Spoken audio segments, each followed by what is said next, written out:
นี่คือเป็นภาพน้ำแห้งพี่น้องน้ำแห้งอยู่บริเวณอ่างเก็บน้ำห้วยหินตาดบ้านอ่างตำบลนาตาลได้มาแต่เก้าสิพ่อคนมา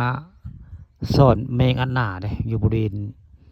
อ่างเก็บน้ำบ้านอ่างได้ตอนเช้ามื้อนี้ยังบ่เห็นไปมาได้มาสอนผู้ข่าวว่าสิมาเลาะเบิ่งคนสอนแมงอันหนามื้อนี้ยังบ่เห็นไปมาได้ตอนเช้ามื้อนี้ปาทุกคำพามาชมอ่างเก็บน้ำห้วยหินตาดบ้านนาอ่างตำบลนาตาลได้อยู่ด้านรีสอร์ทของจานตื่มทั้งหน้าจะเป็นรีสอร์ทได้ขึ้นไปก็จะเป็นรีสอร์ทจานตื่มบ้านนาอ่างตำบลนาตาลอำเภอเต่างอยเลย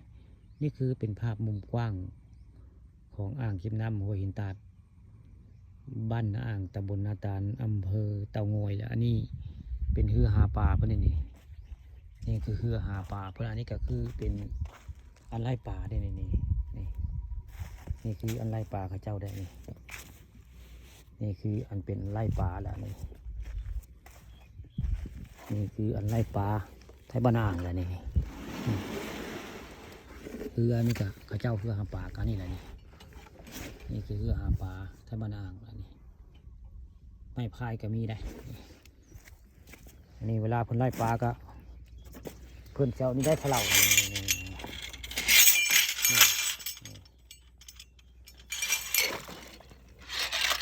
ตัวนี้ปลาซีอันปลาซีเลียนนี่คืออันเครื่องมือหาปลาข้าเจ้าได้แล้วลงน้ำมัดดังนี่ได้แล้วปลามันก็ซีเลียนแล้วมาถึกโมงนี่คือเครื่องมือไล่ปลาพี่น้องนี่เราประยักเครื่องมือไล่ปลาในน้ำก็นี่แล้วนี่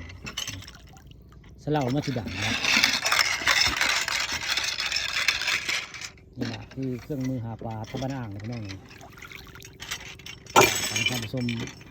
ได้มาไล่ได้คือมาไล่อยู่ได้ไล่ปลาอยู่ในอ่างเก็บน้ำบ้านอ่างตำบลนาตาลนี่แต่ก่อนนี่หมักทึกเหได้นานแล้วใบทึกเหนี่แหละคือเครื่องมือหาปลาพี่น้องแล้วก็เรือพายคือหาปลาอยู่อ่างเก็บน้ำบ้านอ่างแล้วนี่ผู้ค้าปลาทางข้าวผสมมาบริเวณอ่างเก็บน้ำบ้านอ่างตำบลนาตาลอำเภอเต่างอยได้นี่แหละคือหาปลาแถวบ้านอ่างแหละนี่จอดมีคันเดียวนี่แหละคือเป็นเรือพายหาปลาไปได้นี่เรือนี่จะขึ้นได้แค่ไม่เกิน2 คนยังไงเรือนี่เพราะมันน้อยได้เรือน้อยนี่ถ้าขึ้นหลายคนมันจะจม